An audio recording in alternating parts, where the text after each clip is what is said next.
Okay, do I look? Oh, well, hello, Shiny Crafty People. It's Tim Totten here, and welcome back to the channel. And you might go, you're not in your normal workshop, and that's because I'm at the National Funeral Directors Association. So just to make it clear before you watch this whole video, I am going to be showing things at a funeral convention. And if maybe death is something you don't want to think about right now, just skip this video and go to whatever the next one is. But I do want to show you what big part of my life is, because people ask me all the time, tell me about your funeral business. So we are at my booth. That's my booth for Final Embrace here at the NFDA trade show. That's the new National Funeral Directors Association Convention and Expo in New Orleans, Louisiana. Come on.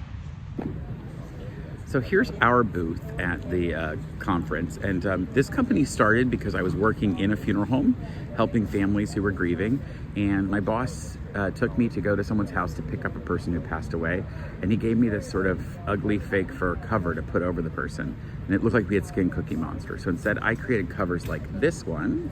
Now this is not out of a quilt. My first ones were made out of a quilt. This is out of a beautiful what we call plum tapestry fabric. The original ones I did looked more like this kind of a quilt underneath, and I just bought a quilt at the store. Now we make ones that reverse to the stars and stripes, so you can flip it over and honor someone's military career. But we expanded from that. We created special tables that can be used at the graveside or in a funeral home or a church.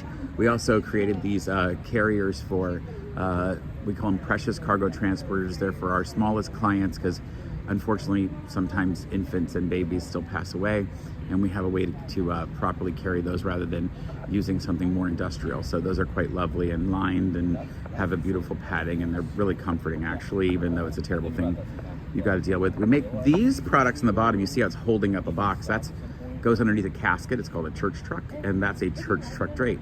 Now we make beautiful ones out of our tapestry fabrics, and this one at the back is actually a black material, but these patches go on and off so you can honor someone's different service, whether it's, you know, this was the Navy, but then you get honor if they're a firefighter, a police officer, a member of the Order of the Eastern Star, maybe they're a Masonic member or a Mason, or maybe they're any of these other religious affiliations. Of course, there I am on top of it. And we make a bunch of other products. So that's what we do here at the trade show. We show it off to thousands of funeral directors who come to the show every single year. This expo actually covers about half of the convention center in New Orleans, and it's over 400 vendors with more than 3,500 attendees across a 5-day conference. Now, our portion of the conference is 3 days of exhibiting. 5 hours one day, 5 hours the next, and then 3 hours on the final day. So it's a long time to be there talking to funeral directors. So this is a company called Algordanza from Switzerland, and they actually compress cremated remains or hair into making memorial diamonds. It's an interesting alternative to having an urn or a piece of jewelry that you put some cremated remains into. These are beautiful biodegradable caskets, either for urns or for burials or cremations. And they're this beautiful woven material. Like, it's actually woven over reeds, like wooden pieces here. So there's really not, I don't know if there's any metal in this whatsoever.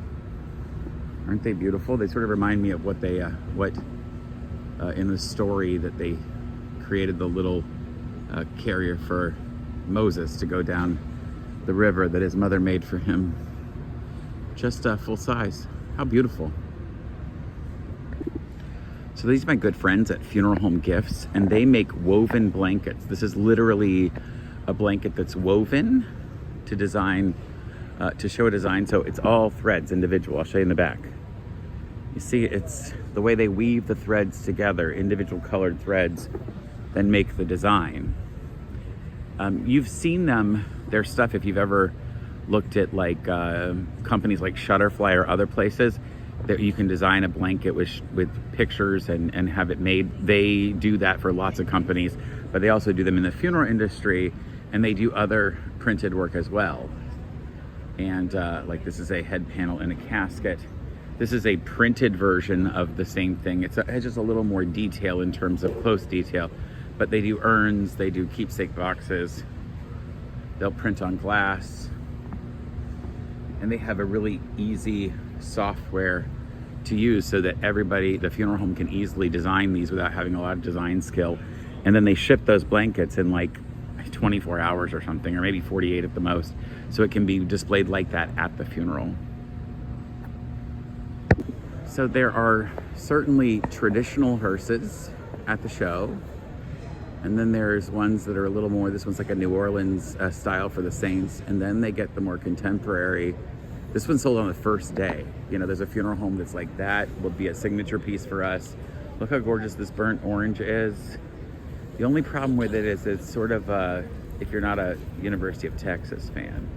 And it is Breast Cancer Awareness Month, so they like to put those on the vehicles. I particularly like this one. This is a beautiful, it's actually a converted or extended SUV from Cadillac, and it's meant to be a family car, like a limousine, right? So you can get a bunch of people into the vehicle, but because cremation is getting bigger and bigger, it actually includes a place to carry the urn for the family member that you're going to a service for. So if you were going to a cemetery to bury this person, you could have a driver and 5 other passengers, or more, I guess, that could go and be together with the person that you're memorializing. Now, in addition to Final Embrace, I also own a company called Radcliff Media, and we publish a magazine called Funeral Business Solutions. And so I was also at the trade show to talk to people about my magazine.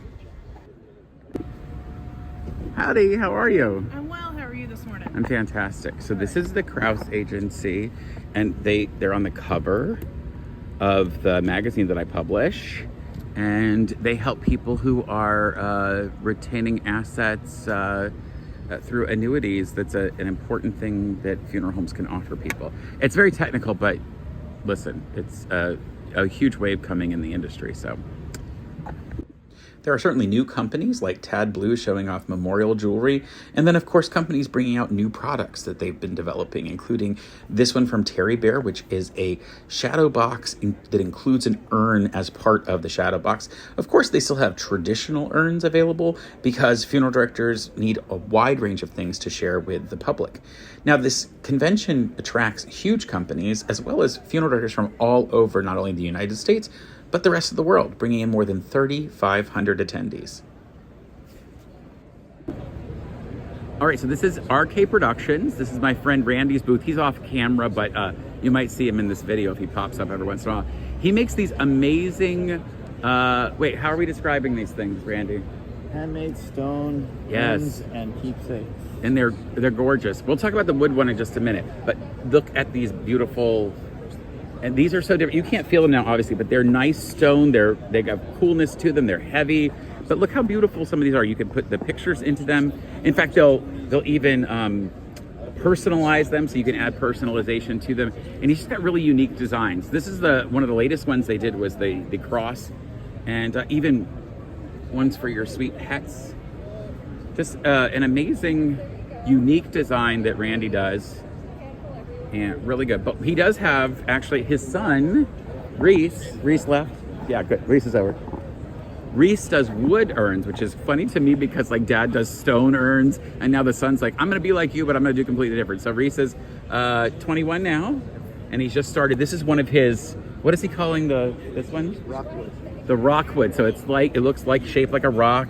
It's sizable too, with a nice flat area if you need to engrave it or put a plaque on it. And it's all handmade out of wood, as well as those grain silos in the back. I think they look a little like little churches or schoolhouses, but they also have that grain silo look. Those are really cute. So this is a good friend of mine I've known for years, Randy, doing beautiful urns. It is really impossible for me to show you everything that was on the trade show floor, but I do want to highlight a few of my favorite spots. This is a company called AP Laser, and about 6 years ago I bought a laser from them, a very large one, and it's really meant in the funeral world to do like grave markers. You'll see those right here. You can easily laser engrave grave markers. But I actually end up using it mostly on cups and other items like that. Of course, there's some of my favorite companies. Passages International makes beautiful things for sea burial and natural burial. There's the Dementia Society, close to my heart, and I feature them in our magazine for free.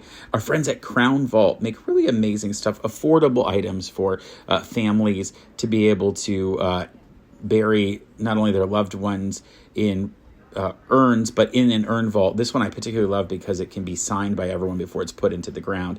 And they also feature products from other companies. And this is a really great sky urns where you have a vase on the top for plants and flowers and things, but then you can pop it open and actually store cremated remains down below. They have a number of different ones, and you can actually, if you see in that band there, you can actually engrave on them. Of course, we still need clothes and other things, so there are people who make clothes for funerals, and those are still bought by funeral directors. People making chapel equipment. It's so valuable, all the things that funeral directors need to be able to buy on a regular basis. On the right there is people teaching people how to live stream funerals. Of course, Funeral Call is a company that answers the phones for funeral homes when they're not able to answer the phone in their funeral home. Argent is an insurance company. NGL is another big insurance company. Look at all the people. This is on a slow part of the day. Impressively, the place just keeps going. EWA is Eagle Wings Air, and they help to ship bodies across the country when people need to be sent back home if they've died in a different place. Of course, plenty of cars. It's big business in the funeral industry, as you might imagine. And Batesville is the largest funeral home company in the world. They sell caskets on pretty much, I think, every continent, or at least it seems to be. Now, I traveled all over this convention floor, talked to people all over, talked to funeral directors to sell our products, and we had a really great show. Several of my employees went with me, and it was an amazing time in New Orleans. In fact, I'll probably put some pictures to show you, but let's now recap. So it's not New Orleans without great food. Here's some Creole pasta I had in the French Quarter. Brad and I actually went out to Liuza's, which is in Uptown. It had some great frosty drinks. Of course, we went back to the French Quarter, and Brad and our friend Mark enjoyed a hand grenade, which is like a really strong drink. And then Mark later had half of a Cajun fried chicken. That's his wife Jen looking on. Anyway, let's get back to the wrap up. All right, so I did not film any of the return from New Orleans or even breaking down at the trade show. It's always really crazy at the end of a large national or international trade show because every one of those booths is trying to get out of there as quick as possible. And cars are driving around. All those hearses and limousines that I showed you have to drive out pretty much first because they're actually the biggest fire hazard on the trade show floor. Mostly because they have engines with decent amount of gas, and then they have to only come in with less than a quarter of tank of gas, I think it is, per the fire department. But of course, there's still gas in the vehicle, and if something were to happen, they're parked on big, thick carpets. So they get those out right away, and people, there's forklifts running and everything. Either way, I didn't shoot any video of that because frankly, I didn't want to get run over, and we were trying to get out of there. We got out of the trade show floor at 1:30 p.m. It ended at noon. And we were packed up in the van by 1:30, which is like record time for us. Impressive. And then Brad and I got in the car and drove back the van and drove all the way back to Florida overnight. We got home at 1:30 in the morning, which isn't bad because that's an 11-hour trip. And we stopped for almost an hour and a half to hang out with our friends CJ and Matthew. So I didn't get a picture with CJ and Matthew, but you probably know Matthew because he's your barefoot neighbor on TikTok and Facebook and elsewhere. I'll put a picture of him somewhere on the screen. If I have a picture of the two of us together, I was his TEDx coach for TEDx Eustis earlier this year. If you haven't seen his video yet, I'll also link that in the description below. And so we stopped and got to spend some time with them. They live in Mississippi, and it was just on the way along I-10. And then we got home at like 1:30 this morning, but it was time to sleep in my own bed, so I'm glad I did it.